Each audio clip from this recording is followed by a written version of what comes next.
तो सवाल में कहा यह जा रहा है कि एक मजदूर सीढ़ी के 5वें कदम पे खड़ा हुआ है। सीढ़ी में कुल 15 कदम है और हर कदम के बीच में 0.5 मीटर का फासला है। अब भाई वो मजदूर सोच रहा है कि सीढ़ी के ऊपर चढ़े या नीचे उतरे या वहीं पे खड़ा रहे। यहाँ पे एच ऑफ एन में एच निशानदेही कर रहा है जमीन से लेकर मजदूर के पांव तक की ऊंचाई की, जिसको मीटर में नापा जा रहा है जब वो मजदूर एन कदम पर चढ़ा हुआ हो। और साथ ही हमें ये भी बता रहे हैं कि अगर मजदूर सीढ़ी से नीचे उतरेगा तो एन की कदर मनफी में ली जाएगी। अब पूछा यह जा रहा है कि इस फंक्शन का डोमेन किस शक्ल में दिखाना चाहिए, हकीकी अदाद यानी रियल नंबर्स की शक्ल में या अदद यानी इंटीजर की शक्ल में, और फिर हमें इस डोमेन का वक्फा भी बताना होगा। अच्छा, तो सबसे पहले तो मैं हमारे मजदूर भाई को सवाल के मुताबिक 15 कदमों वाली सीढ़ी पर चढ़ा दूं। तो ये हो गई हमारी बड़ी खतरनाक किस्म की सीढ़ी जिसमें 15 कदम हैं, और ये मैंने बना लिए। अच्छा, तो अब इन कदमों के बीच का जो फासला है वो है 0.5 मीटर, और ये भाई साहब अभी चूंकि 5वें कदम पे हैं तो ये यहाँ पाए जाएंगे। हाँ, तो भाई अब जरा सवाल को फिर से देख लेते हैं। तो भाई सवाल ये कह रहा है कि एच असल में जमीन से लेकर मजदूर के पांव तक का फासला है जब वो एन कदम सीढ़ी पे लेगा। यानी अगर फर्ज करते हैं कि हमारे मजदूर भाई थोड़ी देर के लिए चैन की सांस लेना चाह रहे हैं और वो ये फैसला करते हैं कि भाई कुछ देर मैं इसी कदम पे खड़ा रहूंगा, तो भाई इस सूरत हाल में हमारे पास एन की क्या कदर होगी। भाई वैसे तो ये 5वां कदम है सीढ़ी का, लेकिन चूंकि एन उस कदम की निशानदेही कर रहा है जो कि मजदूर साहब आगे सीढ़ी पे लेंगे, तो अगर वो यहीं पे ठहरना चाह रहे हैं तब तो वो 0 कदम लेंगे, और इसलिए इस सूरत में एन हो जाएगा 0। और जब एन 0 होगा तब जमीन से लेकर मजदूर के पांव तक का फासला यानी एच ऑफ 0 क्या होगा।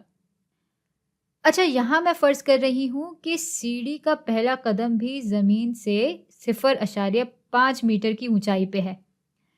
तो ये हो जाएगा 1, 2, 3, 4, 5, और हर कदम के बीच में क्योंकि 0.5 मीटर का फासला है तो ये हो जाएगा 5 ज़रब 0.5 मीटर। तो एच ऑफ 0 हमारे पास यहाँ हो जाएगा 2.5 मीटर के बराबर। अच्छा, अब अगर हम फर्ज करते हैं कि मजदूर भाई हमारे एक कदम ऊपर गए हैं तो फिर हमारा एन हो जाएगा 1, तो एच ऑफ 1 हो जाएगा हमारा 6 ज़रब 0.5 मीटर, जो के बराबर होगा 3 मीटर के।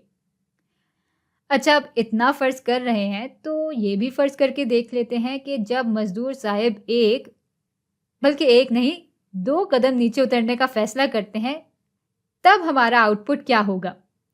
तो भाई सवाल में बताया हुआ है कि अगर वो सीढ़ी से नीचे उतरेंगे तो एन की कदर मनफी हो जाएगी।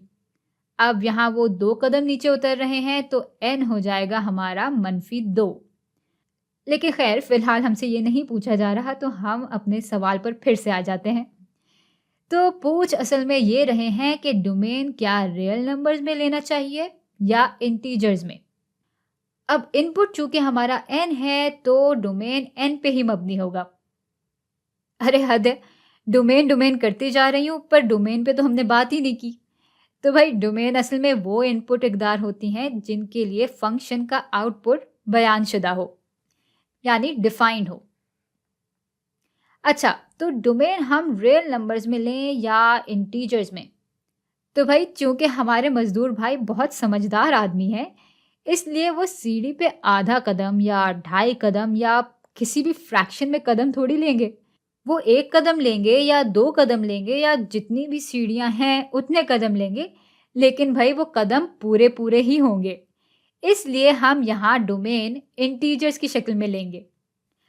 अच्छा, अब हम आगे चलते हैं और ज़रा डोमेन का इंटरवल यानी वक्फा निकाल लेते हैं।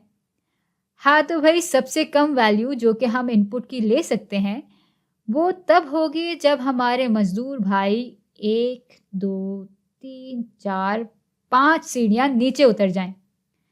क्योंकि भई जब वो नीचे की तरफ कदम लेंगे तो सवाल के मुताबिक हम n की इकदार मनफ़ी में लेना शुरू कर देंगे। तो n की सबसे कम इकदार हो जाएगी -5 और सबसे ज़्यादा बड़ी इकदार हो जाएगी अगर वो 1, 2, 3, 4, 5, 6, 7, 8, 9, 10 अगर वो 10 कदम सीढ़ी के ऊपर चढ़ जाएँ। तो डोमेन हो गई हमारे -5 से लेकर 10 तक।